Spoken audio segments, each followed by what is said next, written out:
Hi students, in this video module we are going to discuss about a few evaluation questions under the topic adsorption and catalysis in surface chemistry. See the question number 1 and 1 to 6, these questions are given at the book back. These are all textual questions. The questions which are given in black letters, they are all the questions which you have written assignment before. The question number 3, 4 and 5 alone I am going to discuss. Okay, these questions are application oriented. You have to apply the concept. Okay, so we are going to discuss only these 3 questions. Question number 1, 2, 6 you can go through and you know the answers very well. You have written the assignment. Question number 3, in case of chemisorption, why adsorption first increases and then decreases with temperature? Okay, in the next slide we will discuss about the answer for this particular question, question number 3 as well as 4 as well as 5.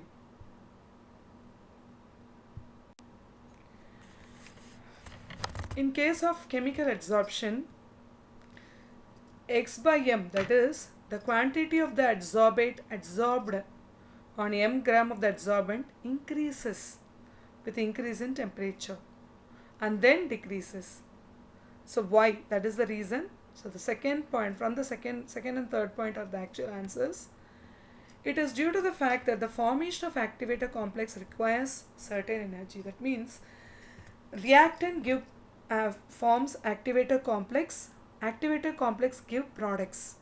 What is this activator complex? It will the reactant molecule will reach a higher energy state, which is called as a threshold energy state, by absorbing some energy. It is called activation energy, and form the products. So this requires some energy which has been absorbed due to the rise of temperature, and hence adsorption increases in the beginning with the rise of temperature and later it decreases, because the adsorbate molecules which are adsorbed acquires kinetic energy and is desorbed, diffuses away from the surface. It should be adsorbed onto the surface, then only the reaction can take place, but they get desorbed due to the increase of kinetic energy of the molecule due to very high rise in temperature. Okay, so that is the reason why chemical adsorption first increases and then decreases with temperature. Next question, which will be adsorbed more readily than on the surface of charcoal? Why? Ammonia or carbon dioxide? Generally, charcoal is a porous substance. It can absorb gases.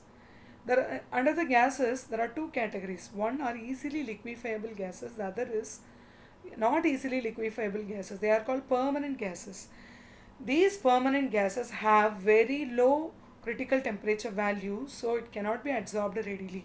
Whereas easily liquefiable gases can be absorbed readily. It has high critical temperature values. Ammonia and carbon dioxide, both are easily liquefiable gases. Both are readily adsorbed. But comparing ammonia and carbon dioxide, ammonia will be very much readily adsorbed on the surface of charcoal.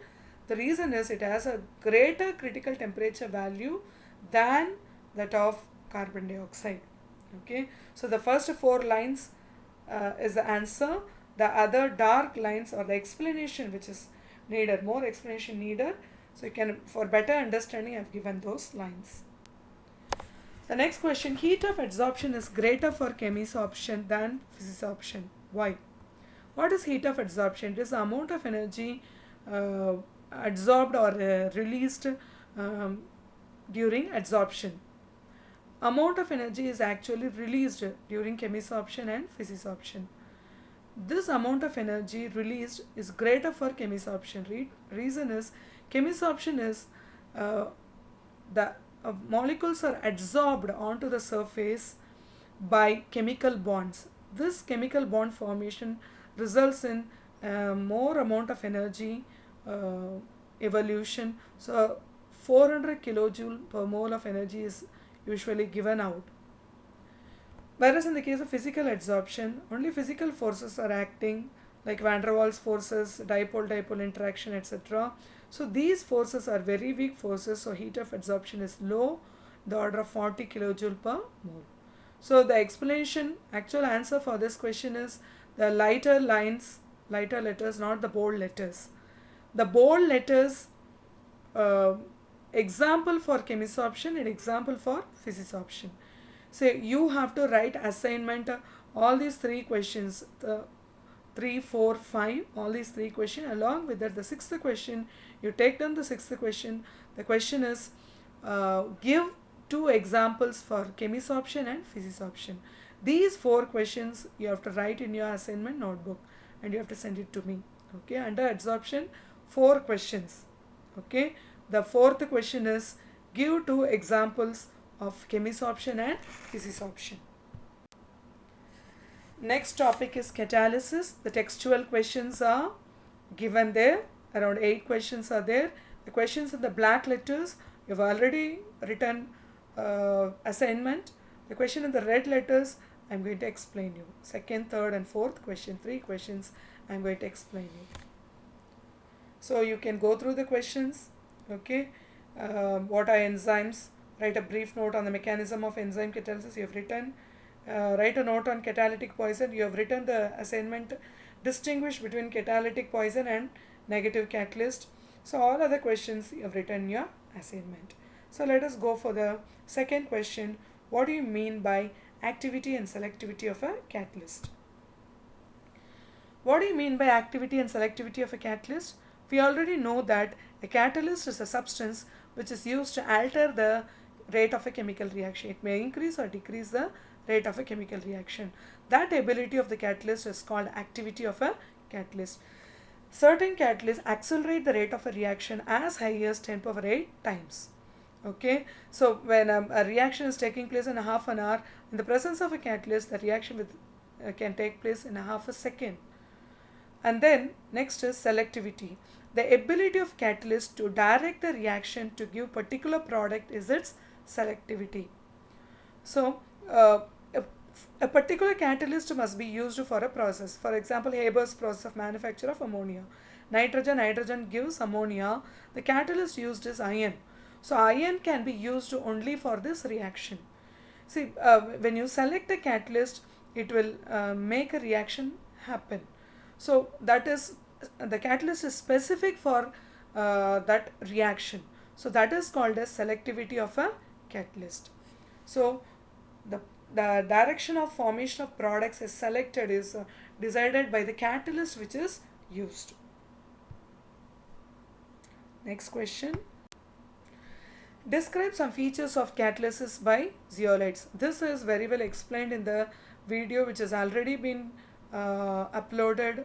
The link is sent to you, and same thing is given here in the form of points. Zeolites are microporous crystalline hydrated aluminosilicates. In zeolite, silicon and aluminium both are present.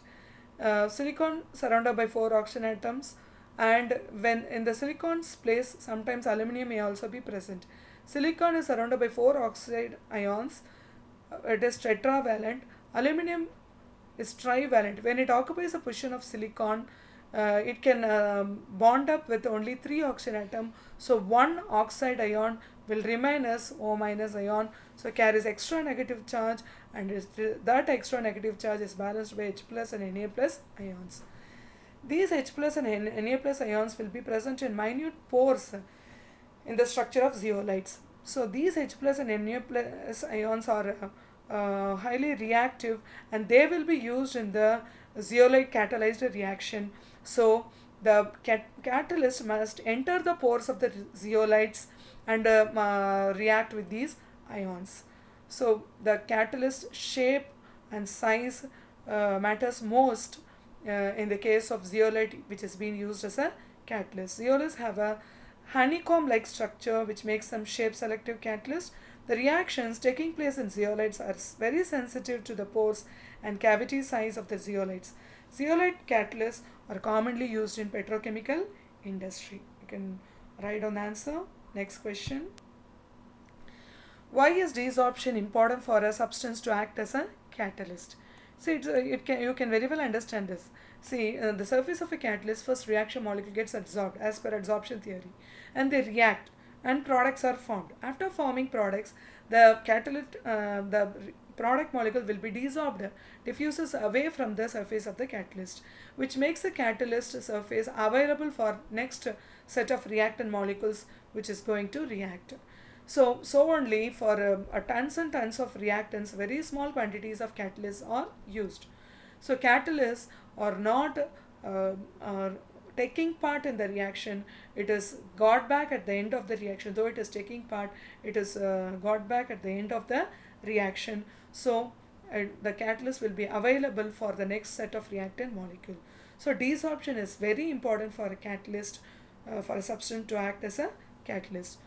So the answer is desorption is important for a substance to act as a good catalyst, so that after the reaction the products formed on the surface separate out to create free surface again for other reactant molecules to approach the surface and react. So take down the answer and we'll move on to the next slide. Next question.